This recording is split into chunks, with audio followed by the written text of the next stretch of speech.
Hi, I'm Phil, and today we're going to look at the M5Stack IR remote unit. So let's have a look at the description on what it is and what it looks like. So the remote unit is in the same package that you get for most of the units from M5Stack. And when you look at it from the other side, there are two holes for a transmitter and one for a receiver.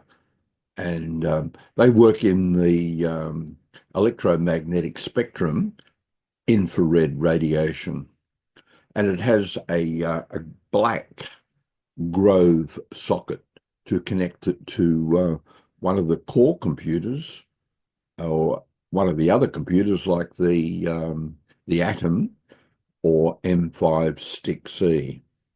So the cost wise, not a high cost, $3 US, $3.95. And applications, well, you can use this for remote, wherever you need a remote control, or if you want to intercept an existing remote control. So there are plenty of applications. So we might actually write those down.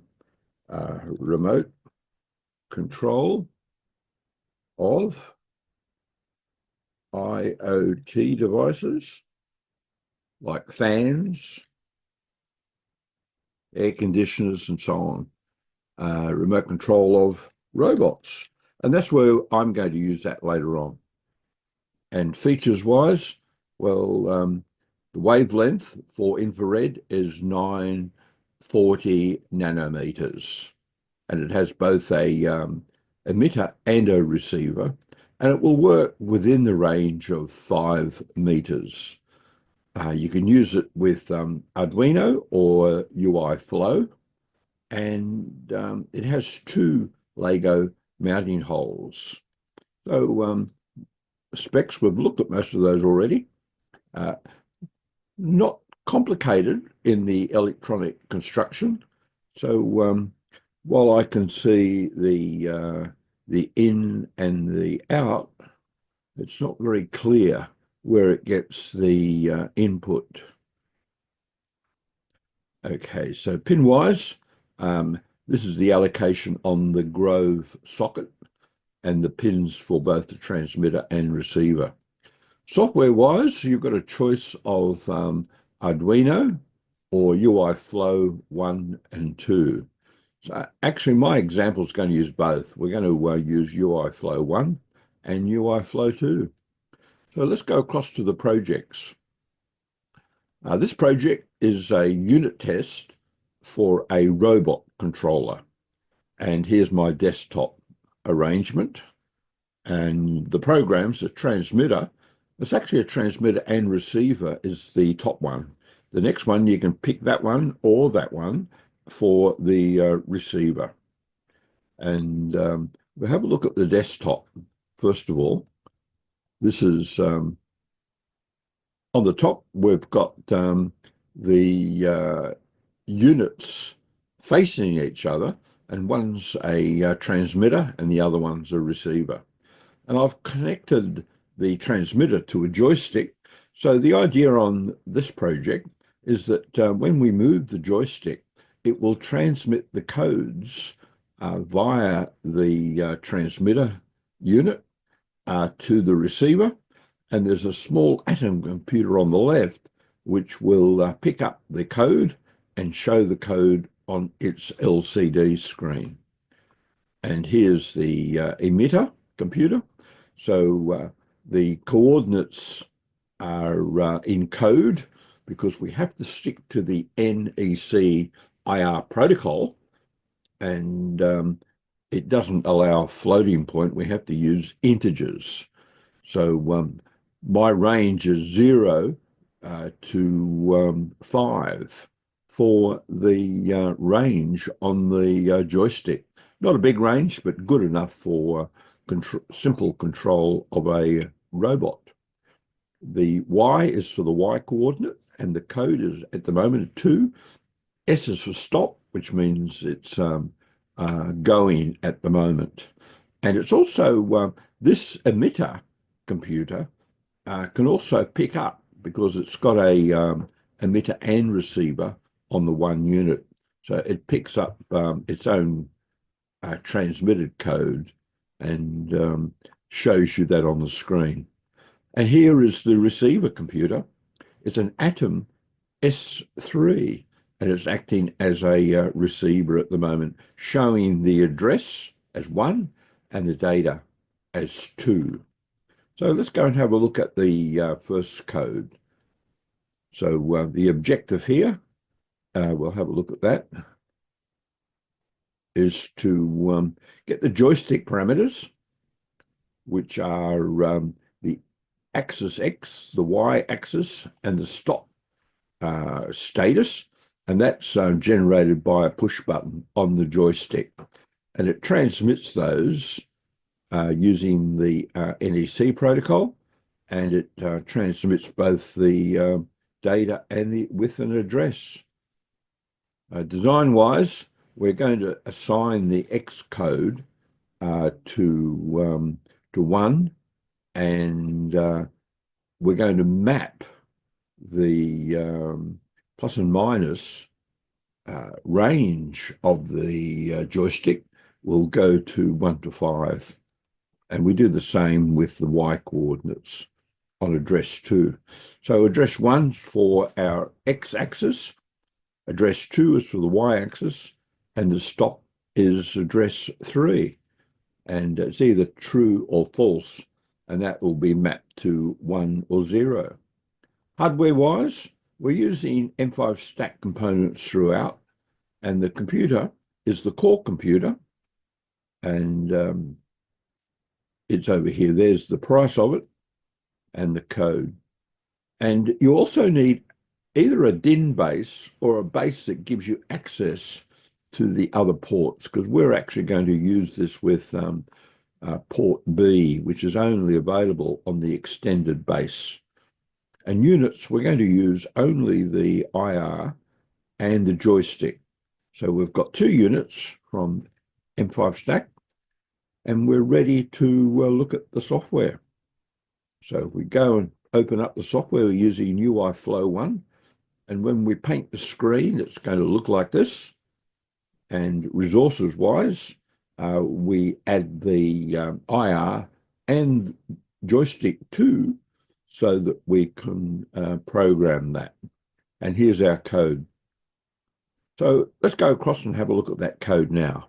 So to get the code working, go across to the M5Stack website, choose software, and when you're there, make sure you pick the correct. So we're on the wrong one there.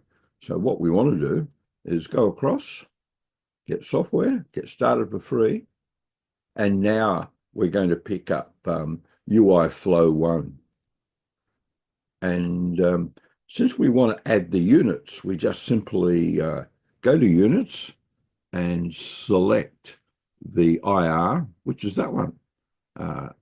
And that's the first one. The second one, we're going to pick up the joystick, which has only recently been added. There we are, joystick. And you can inspect these. So if we look at the IR unit, it's on port B with the NEC protocol. And if we look at the joystick, it's on port A.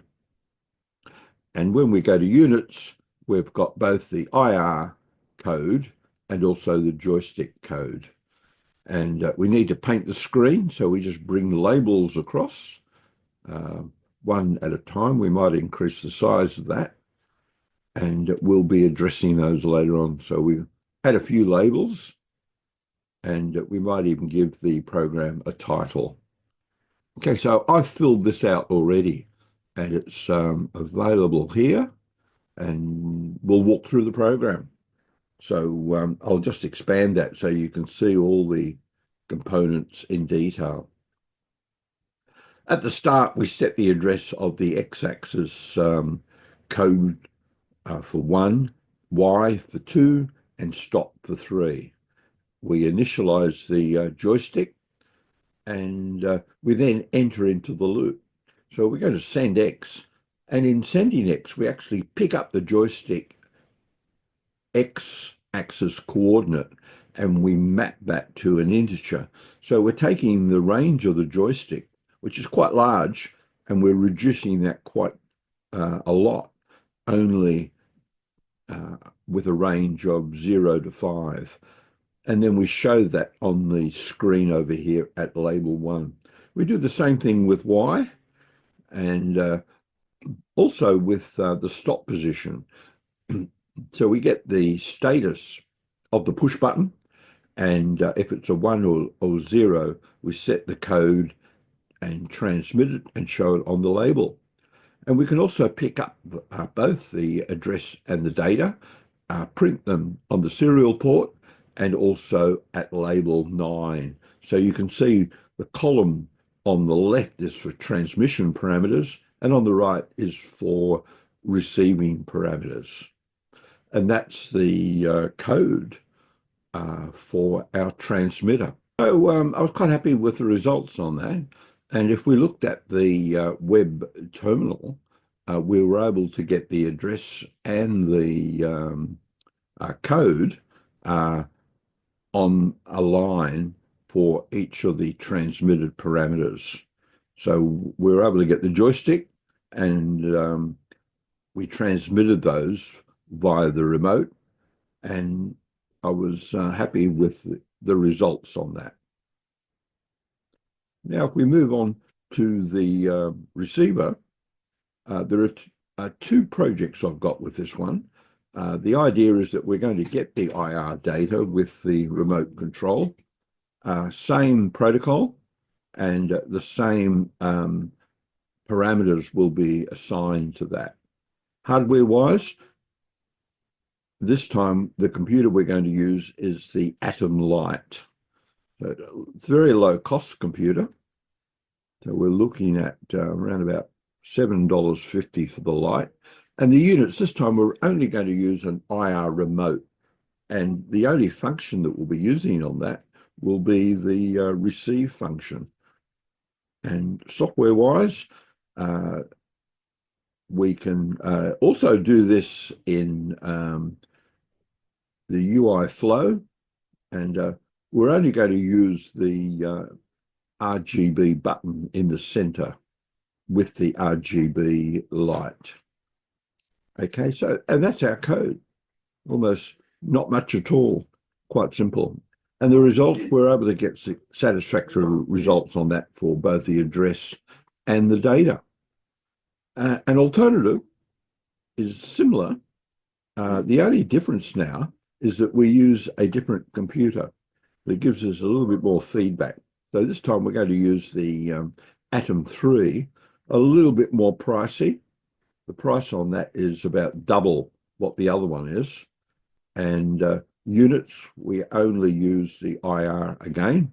Software-wise, we're going to use UIFlow, but this time we've got a LCD on the computer, and we'll be showing both the address and the data that's received. Units-wise, well, we use the same one. And code-wise, quite similar. This is the code, and we might expand that so you can see it. Okay, so we set it up, and we're setting up the IR unit. Nothing in loop, but when we receive data, we're going to assign it both to the address and the data and show that on the serial port and also on the LCD screen. Okay, so quite happy with the results on all that. And stay tuned. Go across to the M5Stack, and you can see the both the specification and what you can do with this device. Here we have a demonstration of the M5Stack IR remote. So we have two computers. At the transmission end, we have a core computer, and that's connected to a joystick 2. and also to the IR remote, which is capable of both receiving and transmitting IR code. And we're going to use the NEC protocol for our IR transmission. And for reception, we have another, over here, we turn this around, we have another IR remote unit, and it's connected to port A on the Atom S3.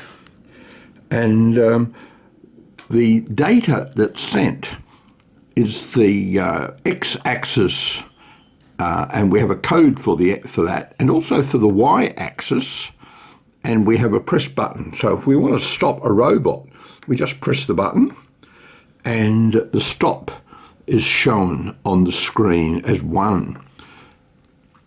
So at the moment it's not stopped, and the stop, or S, is 0. And we change the coordinates of our joystick. So we've got Y now at 5, that's a maximum, and 0 is a minimum. The center position, or the 0 position, is 2. And similarly with X, we've got 0 and 5.